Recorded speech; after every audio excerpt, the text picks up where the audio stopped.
This time on building terminology, cladding.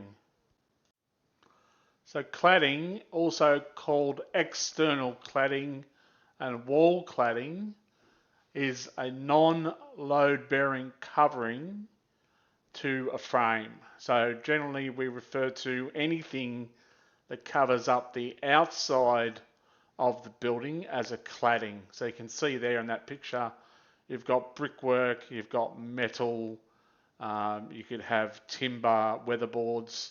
Nowadays you could have fibro products like blue board and that sort of thing. They are all a form of cladding. So cladding is the external covering to a frame.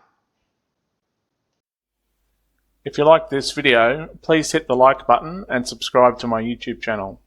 And you can also follow me on Facebook.